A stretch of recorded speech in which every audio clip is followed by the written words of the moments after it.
Okay. So again, thank you so much for doing this. And today I think we're just going to talk a little bit about your mother, who was a Chinese American soldier that served in World War II, as well as your own perspective, having her as a mother, and possibly also like topics concerning racism and discrimination. So Okay. I'd imagine like growing up, your mom telling you a lot of like her stories. So I was curious about what, as a listener and a family member, you thought was the impact of World War II on her. And this could be positively or negatively. Yeah, I mean, it was kind of very, I mean, we didn't have a lot of other reference point for it. So she was always very busy, and we knew that she did a lot of different things before, she was married and everything. And that just seemed like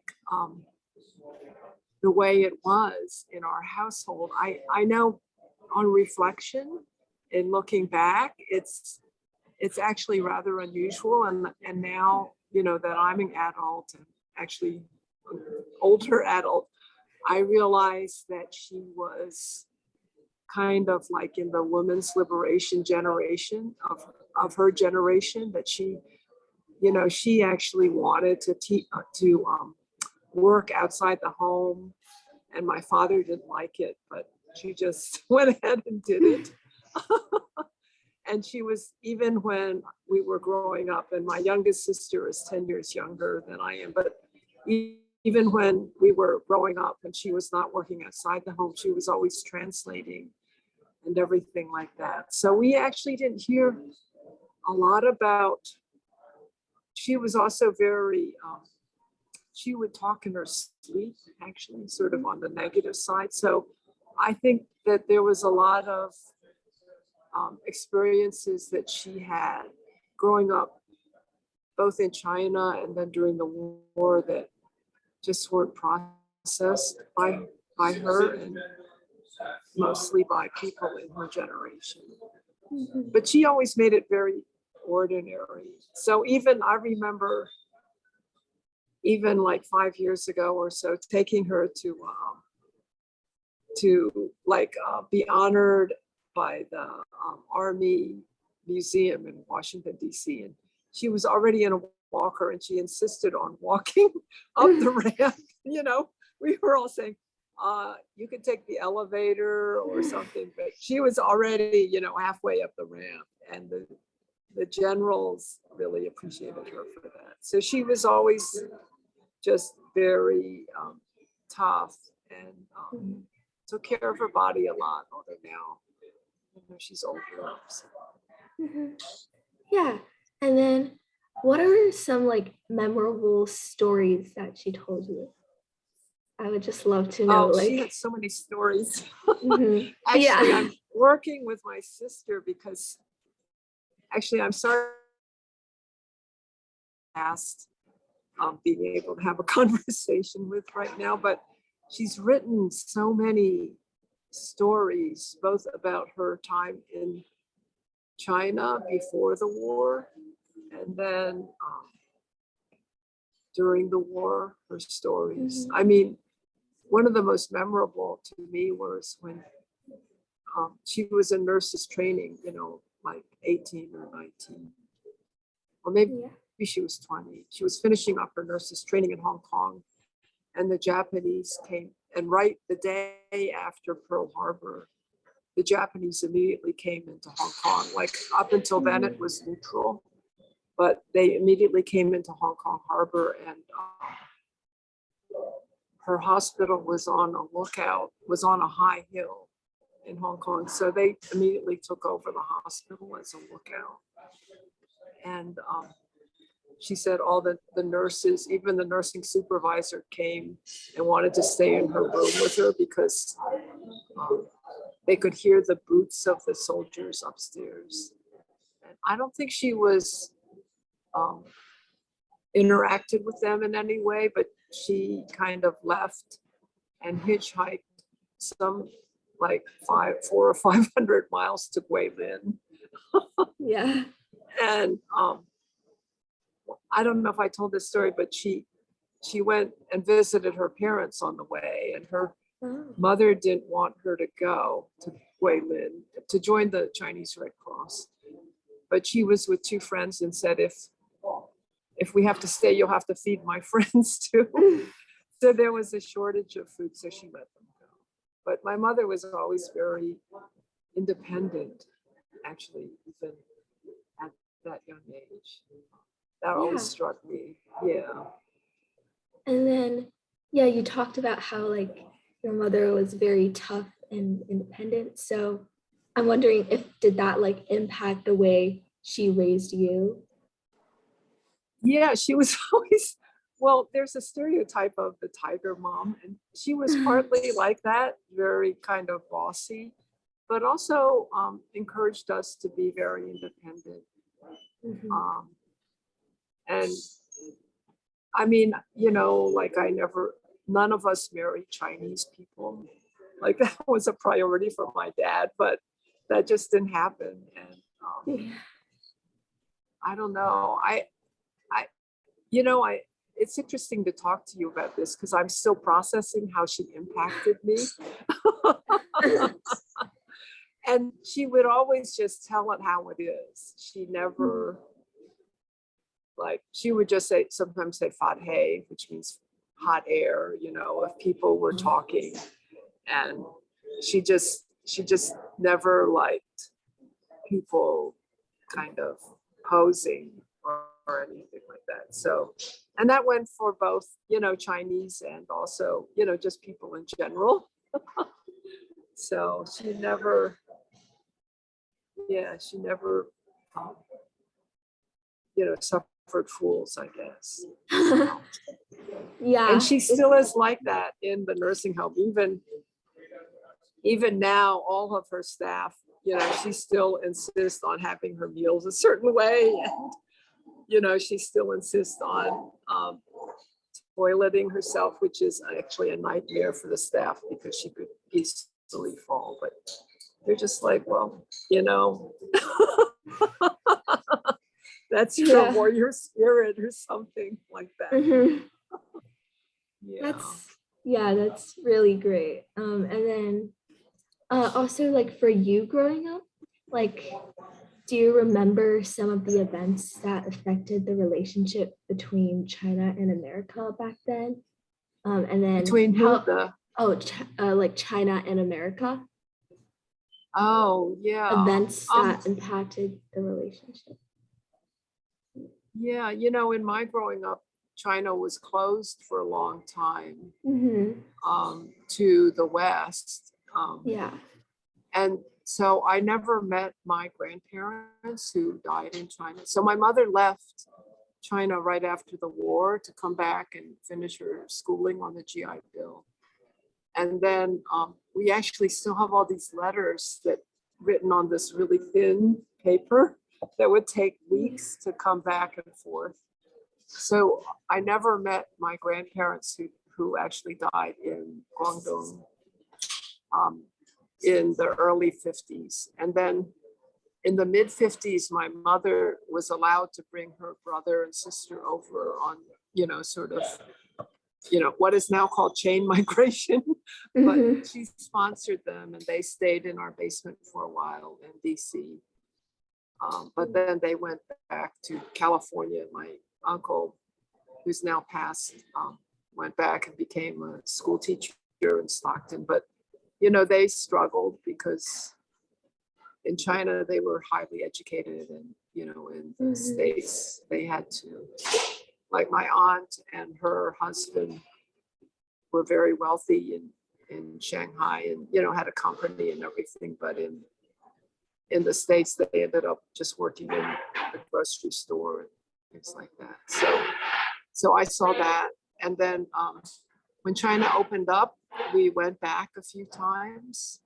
My mother went back. There was land in China that was left to her family, but she was at that time the only surviving one. So she ended up just selling it, I think, for something minimal because now real estate in China is worth a lot more.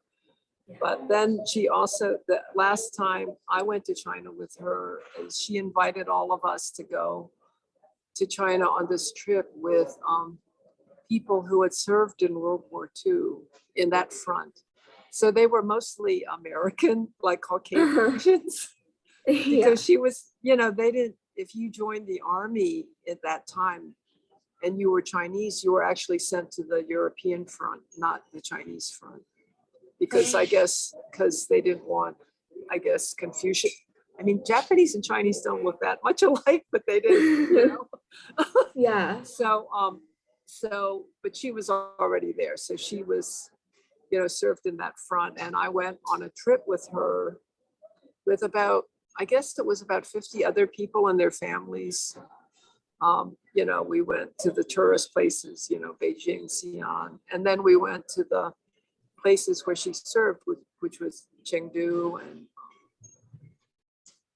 and Kunming, and they were welcomed there. Like in Kunming, they said, "Welcome home, American soldiers," and because they had helped the Chinese so much at that time, and people always asked my mother if she was, the wife of someone who served, and it was like always no, she was the one who served. She was a veteran, but that was a lot. And she was even in Kunming. She was interviewed by Chinese TV and things like that because she was, so unusual even for the Chinese to be a woman. She was a first lieutenant, so she was an officer, and she also spoke Chinese, which was really unusual.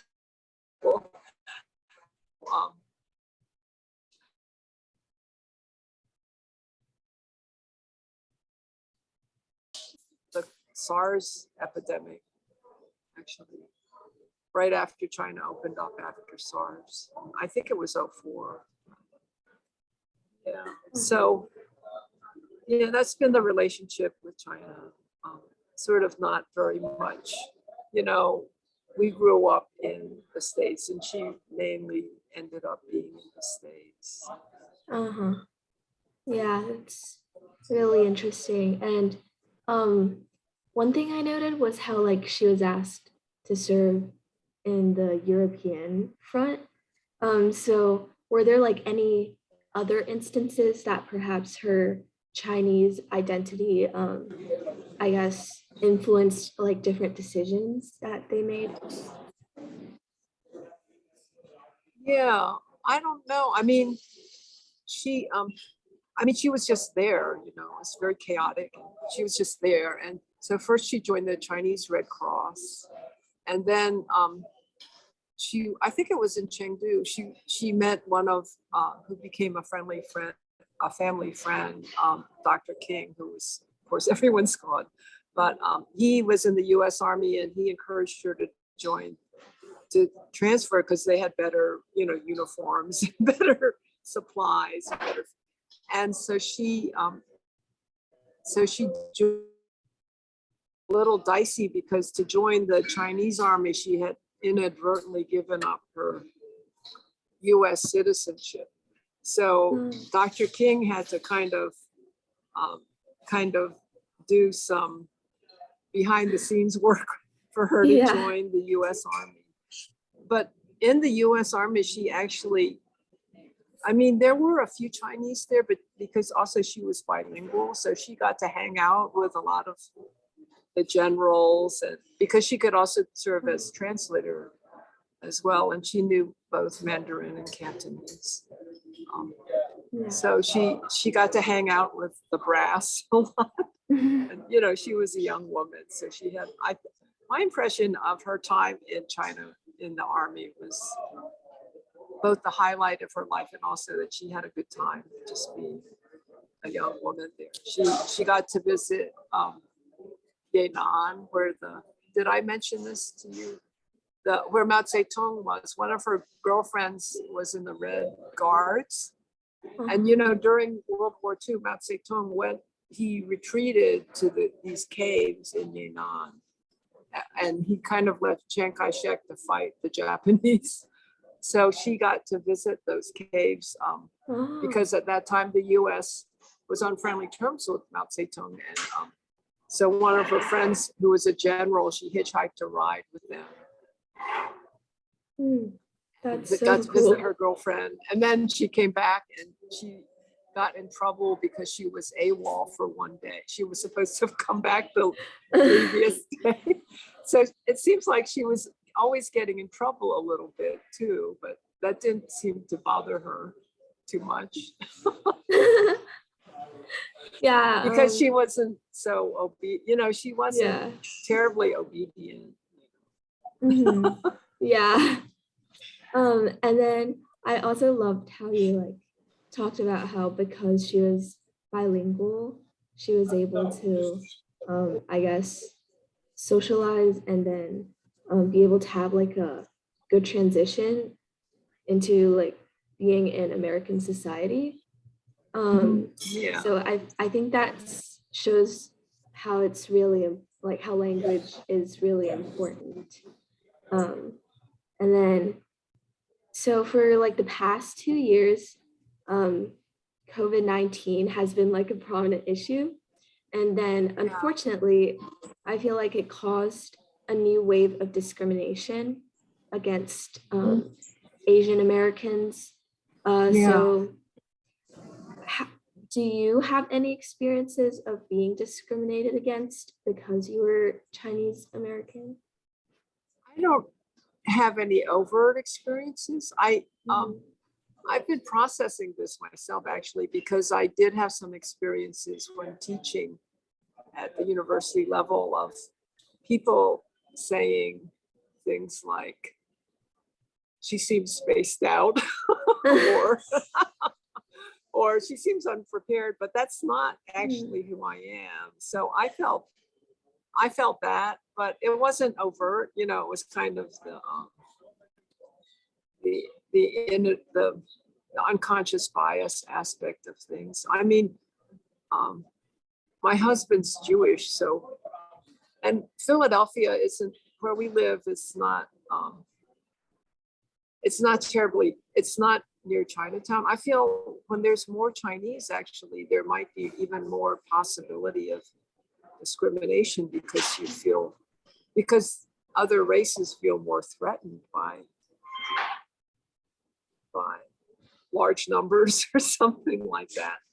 But I understand, and I've actually, I understand the objectification of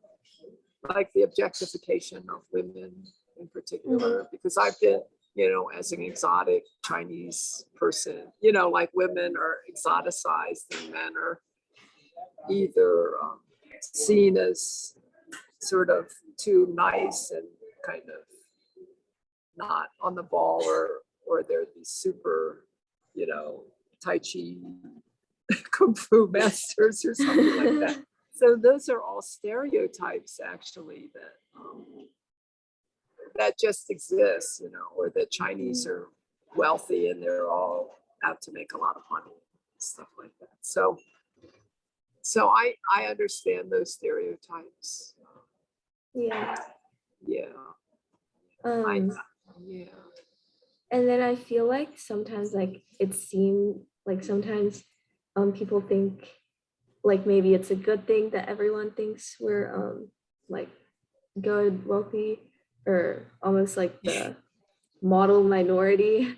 But then like I feel like in reality it's kind of dangerous because like not everybody is the same and it's just really just like stereotypes. And then I would like to know like have you met like some other people who have dealt with discrimination or encountered like I mean, I feel it's so interesting because like for a while, like I am good at math, that kind of thing. But I don't have to be like always good at math or something like that. And so there's parts of the model minority that have helped people get ahead and, studying well and things like that. But then the stereotypical part becomes threatening to people.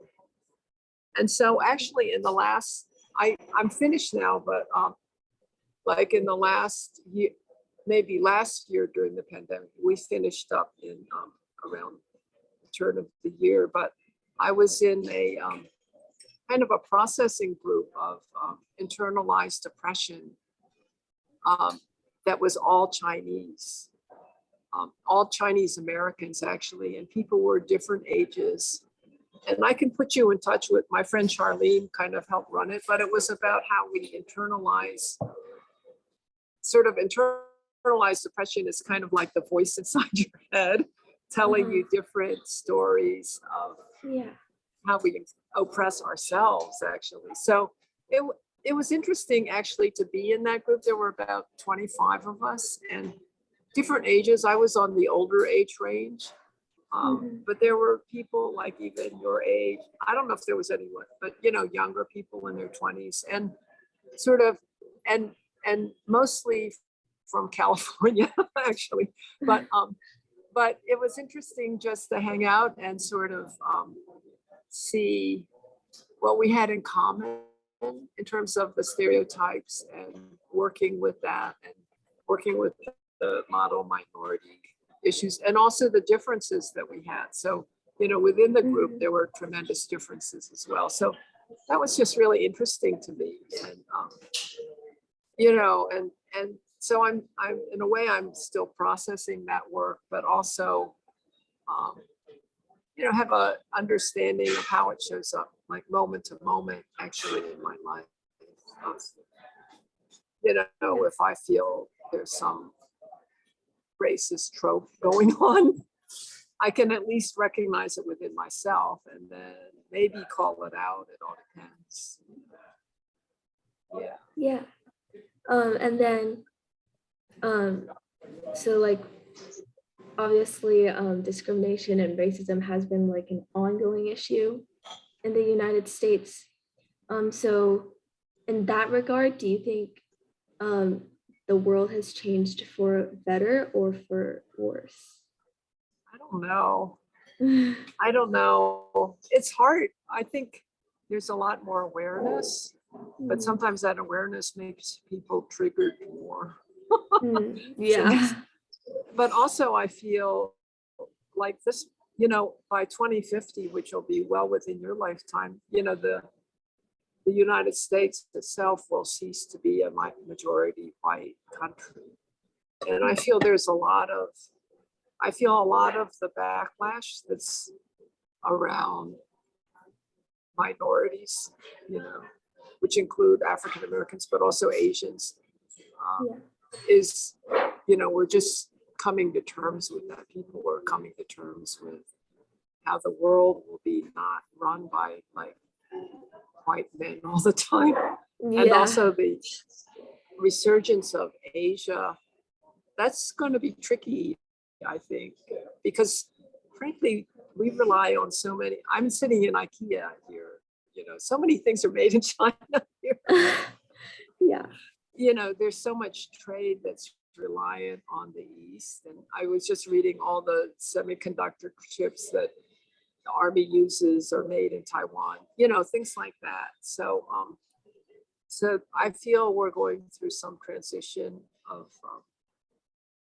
the world, and not to mention the economics and the climate change will certainly change everything. But something's definitely changing, and the racism, the changing face of the world is part of that. Yeah. I mean, I feel people in your generation, you'll be the ones that will be facing that actually.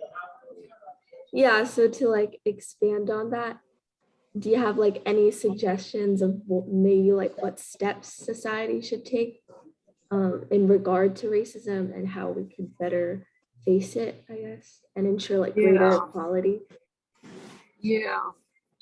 I feel like it begins on a personal level. So just your aspiration to talk about it. And and recognize it. I feel that's really important as a beginning. And to have some bravery around that, because it's not going to be easy, actually, to recognize it, as it's happening, and then also to feel it, because it's not always going to have an easy solution.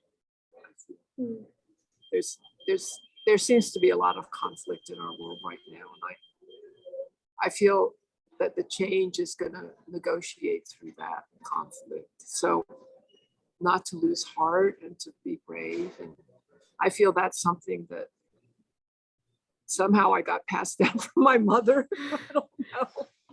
Yeah. Just even in a quiet way, because I'm not as loud as she is, but just to have heart and be brave. And then, the sort of the policy change, or whatever you want to call it, will stem from that. Because I feel the logistical and policy stuff is, there's a lot of flux right now in terms of how we might change the world.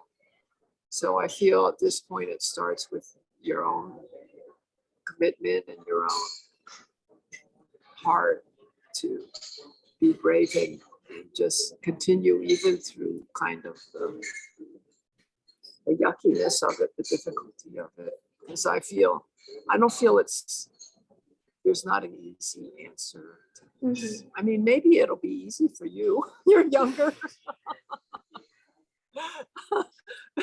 And you don't, but just having different skills, being able to think on your feet a little bit, and yeah, be curious.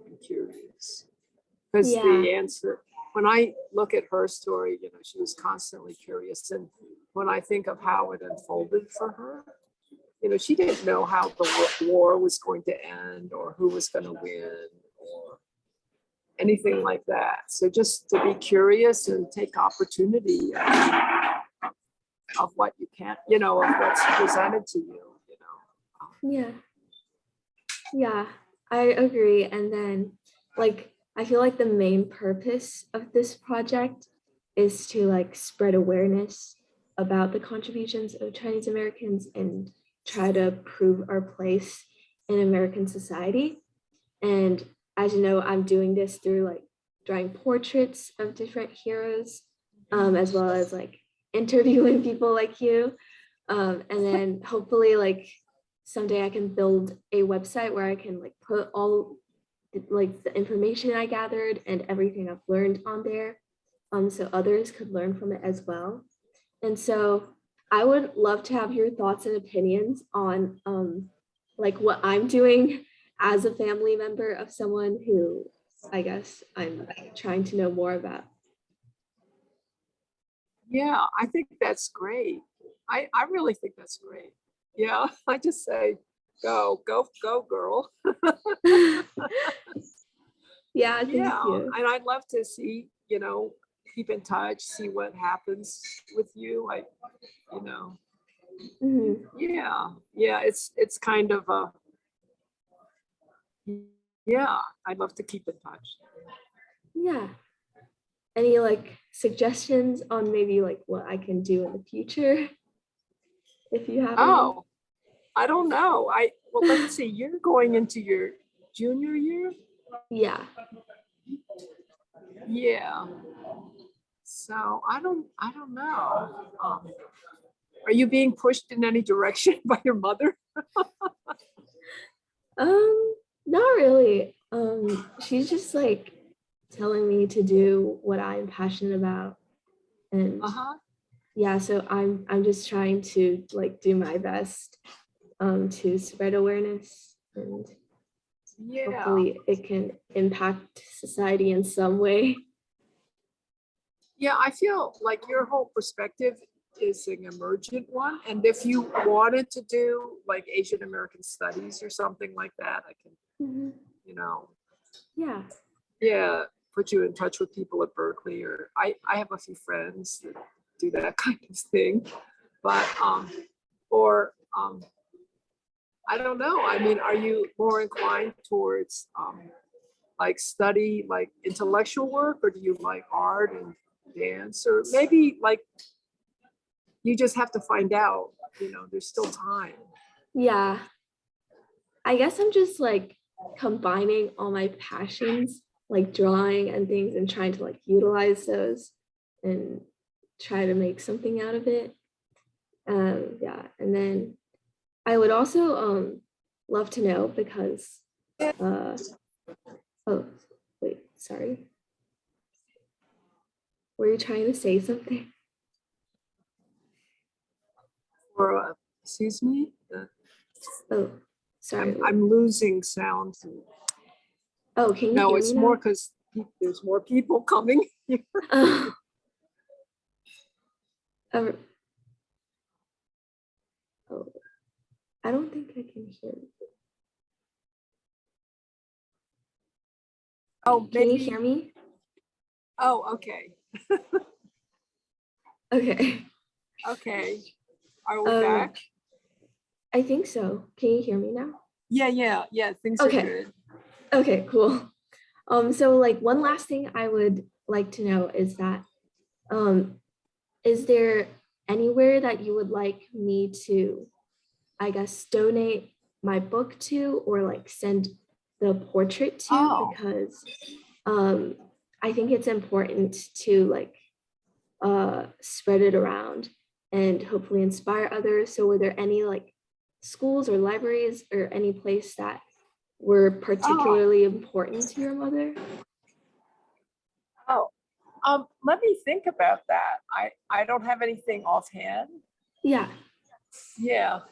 Actually, before we lost signal a little, I was thinking about your drawing and art. And when I taught in the public health school, there's a whole discipline of how people really learn by visual pictures. Like, Mm-hmm. so we made comic books on breast cancer screening.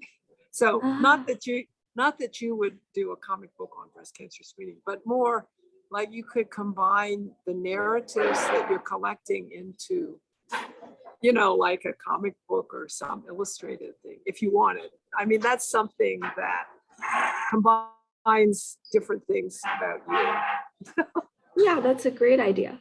I'll take that into you. Yeah, consideration. Yeah. yeah. Okay. So I guess that's really all the questions that I had. Um, oh, I think I'm losing you. Yeah, our signal's getting a little shaky here. Yeah. But Okay, yeah, that's about all the questions I had. So, I mean, if you think of any like place I can donate the book to, okay, please let me know and okay, I'll definitely do that. okay. This has been great. So it's been great to get to know you, and good luck with everything. Oh yeah, thank you so much for doing this again. Yeah, And yeah. yeah, we'll definitely keep in contact. Okay. All right. Great, Melody. Thanks. Thank you. Bye. Bye. Bye-bye. Bye.